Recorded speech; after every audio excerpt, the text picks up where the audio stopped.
છે। ગુજરાત ફર્સ્ટનું બઝર વાગી ચૂક્યું છે અને આ સૌથી મોટા સમાચાર અત્યારે મળી રહ્યા છે કે પહેલગામ હુમલા બાદ રાજ્યમાં બાંગ્લાદેશીઓ પર તવાઈ બોલાવવામાં આવી રહી છે, જેમાં અમદાવાદમાં 400 થી વધુ બાંગ્લાદેશીઓને અટકાયત કરવામાં આવી છે। વહેલી સવારથી જ પોલીસ દ્વારા મેગા સર્ચ ઓપરેશન હાથ ધરવામાં આવ્યું હતું અને 400 થી વધુ બાંગ્લાદેશીઓને અટકાયત કરવામાં આવી છે। અમદાવાદ ક્રાઇમ બ્રાન્ચની ટીમે આ મેગા ઓપરેશન શરૂ કર્યું। ચંડોળા તળાવ ખાતે ક્રાઇમ બ્રાન્ચની ટીમે મેગા સર્ચ ઓપરેશન હાથ ધર્યું છે અને હવે બાંગ્લાદેશીઓને અટકાયત કરવામાં આવી છે અને તમામ બાંગ્લાદેશીઓની પૂછપરછ હાથ ધરવામાં આવશે। ચંડોળા તળાવ ખાતેથી ક્રાઇમ બ્રાન્ચની ટીમે સર્ચ ઓપરેશન હાથ ધર્યું છે। બાંગ્લાદેશીઓની સઘન પૂછપરછ હાથ ધરવામાં આવશે અને પૂછપરછ બાદ તમામ બાંગ્લાદેશીઓને પરત મોકલવામાં આવશે। હાલ તમામની ડિપોર્ટેશનની કાર્યવાહી હાથ ધરાશે। સરકારના કાયદા મુજબ ઘૂસણખોરો સામે કાર્યવાહી કરવામાં આવશે। તો પહેલગામ આતંકી હુમલાને લઈને ગુજરાતમાં પણ હાઈ એલર્ટ જોવા મળી રહ્યું છે અને અમદાવાદમાં 400 થી વધુ બાંગ્લાદેશીઓને અત્યારે અટકાયત કરી લેવામાં આવી છે અને સઘન પૂછપરછ તેઓની હાથ ધરવામાં આવશે। તેઓ કઈ રીતે બાંગ્લાદેશથી ભારતમાં આવ્યા છે, કેટલા સમયથી તેઓ બાંગ્લાદેશમાં વસવાટ કરી રહ્યા છે અને બાંગ્લાદેશીઓ કેટલા સમયથી ભારતમાં વસવાટ કરી રહ્યા છે અને બોગસ ડોક્યુમેન્ટ્સના આધારે કઈ રીતે તેઓ ભારતમાં પ્રવેશ્યા છે અને તમામ બાબતે હવે તેઓની સઘન પૂછપરછ કરવામાં આવશે અને અમદાવાદની અત્યારે માહિતી મળી રહી છે તે પ્રમાણે 400 થી વધુ બાંગ્લાદેશીઓની અટકાયત કરી લેવામાં આવી છે। સુરતમાં પણ 132 જેટલા લોકોની અટકાયત કરવામાં આવી છે, એટલે કે અમદાવાદ સુરતમાં સવારથી જ મેગા સર્ચ ઓપરેશન હાથ ધરવામાં આવ્યું છે અને ચંડોળા તળાવ ખાતે ક્રાઇમ બ્રાન્ચની ટીમે સર્ચ ઓપરેશન હાથ ધર્યું છે। બાંગ્લાદેશીઓની હવે સઘન પૂછપરછ હાથ ધરવામાં આવશે। તમામ લોકોને અટકાયત કરી લેવામાં આવી છે અને પૂછપરછ બાદ તમામ વિગતો બહાર આવશે। હાલ તમામની ડિપોર્ટેશનની કાર્યવાહી હાથ ધરાશે અને સાથે સાથે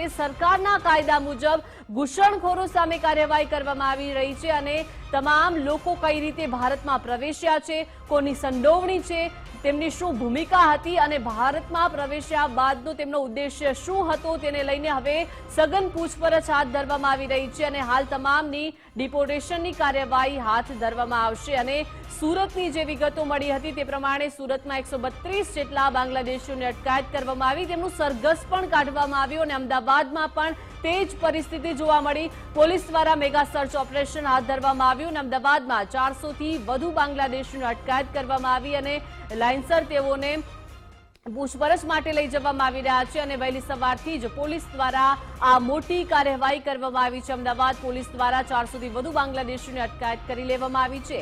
ચંડોળા તળાવ ખાતેથી ઘૂસણખોરોની અટકાયત કરવામાં આવી છે અને એક બાદ એક ઘૂસણખોરોની સઘન પૂછપરછ કરવામાં આવશે। પોલીસનો કાફલો પણ મોટી સંખ્યામાં તૈનાત કરી દેવામાં આવ્યો છે અને આ તમામ બાંગ્લાદેશીઓ પર હવે રાજ્યમાં સઘન તવાઈ જે છે તે બોલાવવામાં આવી રહી છે। રાજ્યભરમાં હવે મેગા સર્ચ ઓપરેશન એક બાદ એક હાથ ધરવામાં આવશે।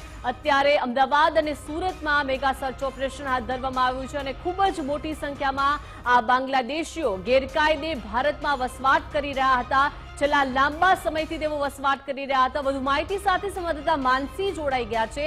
માનસી, ગુજરાતમાં પણ હાઈ એલર્ટ જોવા મળી રહ્યું છે પહેલગામ હુમલા બાદને લઈને હવે અને અમદાવાદમાં પણ 400 થી વધુ બાંગ્લાદેશીઓને અટકાયત કરવામાં આવી અને હવે તેઓની પૂછપરછ હાથ ધરવામાં આવી રહી છે।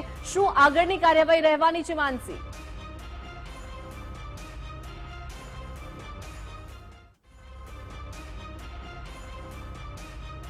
આપણા ભારતીયોને ખોવ્યા છે, કાશ્મીરમાં જે રીતે હુમલો કર્યો હતો આતંકવાદીઓએ, ત્યારબાદ હવે જાણે ગુજરાત હાઈ એલર્ટ પર જોવા મળી રહ્યું છે। મહત્વનું છે કે રાજ્ય વ્યાપી જે કાર્યવાહી છે જે ઘૂસણખોરોની તે આજે કરવામાં આવી છે। અમદાવાદની વાત હોય, સુરતની વાત હોય, તમામ સ્થળો પર પોલીસ વિભાગ દ્વારા દરોડા પાડવામાં આવ્યા છે અને તમામ ઘૂસણખોરો સામે કડક કાર્યવાહી જે છે તે કરવામાં આવી છે। અમદાવાદના દીપિકા આપને દ્રશ્યો બતાવીશ હાલ કે અમદાવાદ ક્રાઇમ બ્રાન્ચના આ દ્રશ્યો છે કે ટોટલ કહી શકાય કે 400 કરતા પણ વધારે એટલે કે 457 જેટલા જે ઘૂસણખોરો છે તેમને પકડી પાડવામાં આવ્યા છે અને તમામ જે રાજ્ય સરકારના આદેશ બાદ પોલીસ વિભાગ સતર્ક જોવા મળી હતી અને તમામ સ્થળો પર વોચ રાખવામાં આવી હતી અને વોચ રાખ્યા બાદ પોલીસ વિભાગને જાણ થઈ હતી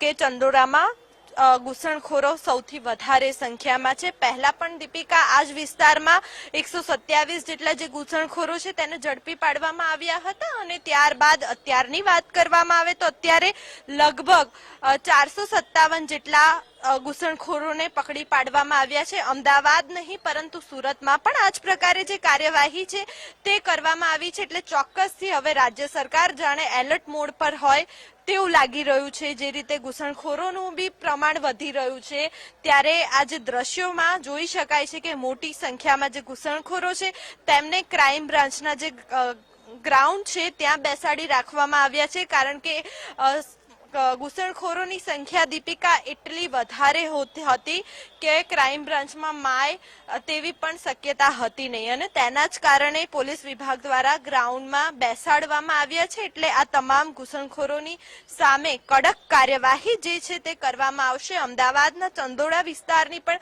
દીપિકા વાત કરવામાં આવે તો આ એવો વિસ્તાર છે કે જે ઘૂસણખોરો માટેનો પ્રખ્યાત વિસ્તાર છે અને અમદાવાદમાં સૌથી વધારે આ ચંદોડા વિસ્તારમાં ઘૂસણખોરોની સંખ્યા જોવા મળતી હોય છે.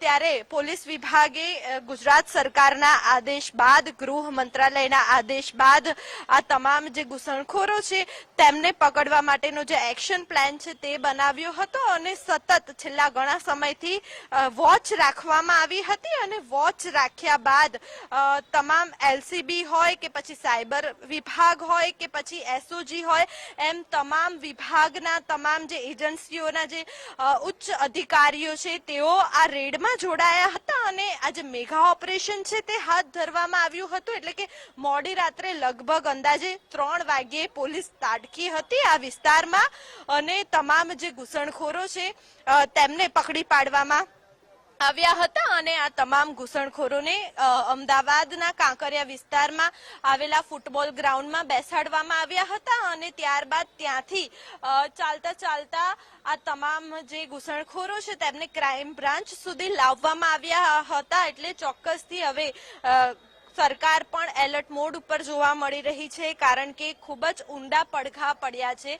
કાશ્મીરમાં જે રીતે આતંકવાદીઓએ હુમલો કર્યો હતો અને ત્યારબાદ હવે તમામ જે બાંગ્લાદેશીઓ હોય કે પછી પાકિસ્તાની હોય આ તમામ ઘૂસણખોરોની હવે ખેર નહીં. કારણ કે એક બાદ એક તમામ પોલીસ વિભાગ દ્વારા કાર્યવાહી જે છે તે કરવામાં આવી રહી છે. છેલ્લા ઘણા સમયથી જે અસંતોષ જોવા મળી રહ્યો હતો ત્યારબાદ હવે પોલીસની કામગીરીને બિરદાવવા લાયક છે કારણ કે પોલીસ વિભાગે ખૂબ જ મોટી મેગા ઓપરેશન જે છે તે પાર પાડવામાં આવ્યું છે અને સૌથી વધારે ઘૂસણખોરોની વાત કરવામાં આવે તો સૌથી વધારે અમદાવાદમાં ઘૂસણખોરો ઝડપાયા છે અને તમામ પોલીસ વિભાગે સંકલન સાધીને આ જે કામગીરી છે તે કરી હતી અને હવે 457 જેટલા ઘૂસણખોરો છે. એટલે કે ધીમે ધીમે આ તમામ ઘૂસણખોરોની પૂછપરછ જે છે તે કરવામાં આવશે અને આ તમામ જે ઘૂસણખોરો છે તે નકલી આઈડી બનાવીને જે ઘૂસણખોરી છે તે કરી હતી. એટલે પોલીસ વિભાગ દ્વારા કેવી રીતે ઘૂસણખોરી કરી અને કેટલા ટાઈમથી ઘૂસણખોરી કર્યા બાદ અહીંયા ગેરકાયદેસર રીતે રહી રહ્યા છે આ તમામ અંગે જે જાણકારી છે